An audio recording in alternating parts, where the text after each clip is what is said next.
The second prophet of the Church of Jesus Christ of Latter-day Saints was Brigham Young. President Young was known as a pretty fiery guy. If he had something to say, you can bet he was gonna say it. Most of the time that was great. Sometimes it wasn't. And sometimes we really just have no idea what to do with what he says. I don't understand the words you just said. One BYU professor, Stephen Robinson, said, "Anomalies occur in every field of human endeavor, even in science. An anomaly is something unexpected that cannot be explained by the existing laws or theories, but which does not constitute evidence for changing the laws and theories. An anomaly is a glitch. A classic example of an anomaly in the LDS tradition is the so-called Adam God theory."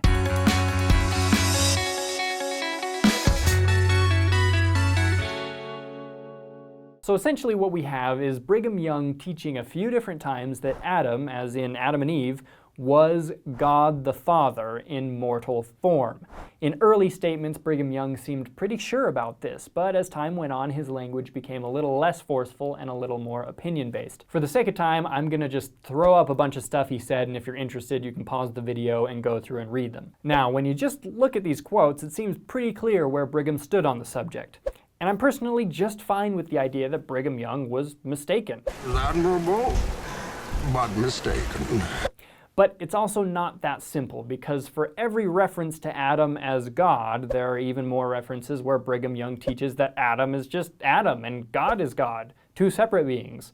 Stephen Robinson said, "On occasion, my colleagues and I at Brigham Young University have tried to figure out what Brigham Young might have actually said and what it might have meant.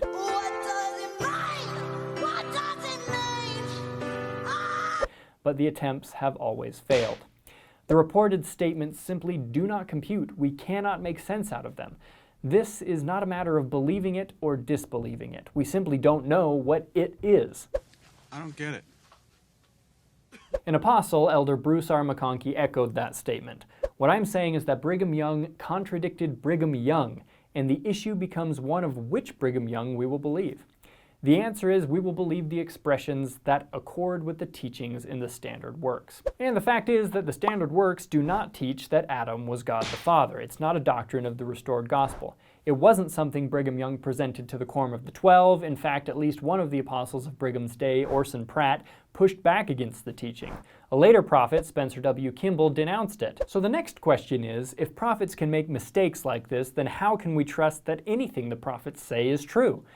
Keep in mind two things. First, these early saints, including Brigham Young, were all converts to the church. Everyone, especially converts, and especially in the early days of the Restoration, learned doctrine line upon line. That's a lifetime process. We're all ugly, sharp rocks in a rock tumbler, and over time those edges get smoothed out.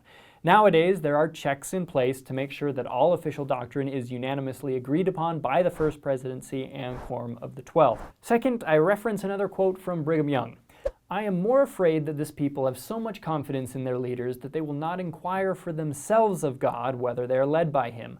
Let every man and woman know by the whisperings of the Spirit of God to themselves whether their leaders are walking in the path the Lord dictates or not." We do believe God answers prayers, so if you run into something you're not sure about, study it out in your mind and see if God has anything else to say about it.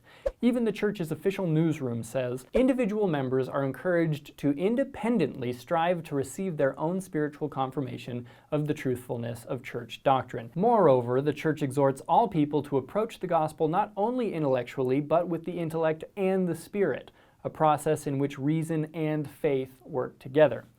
So that's the notorious Adam God theory. It was a thing, but it's not a thing. Let me know if you have any questions. The link in the description to our website might answer them. I'll also throw in a few other resources in the description. And have a great day!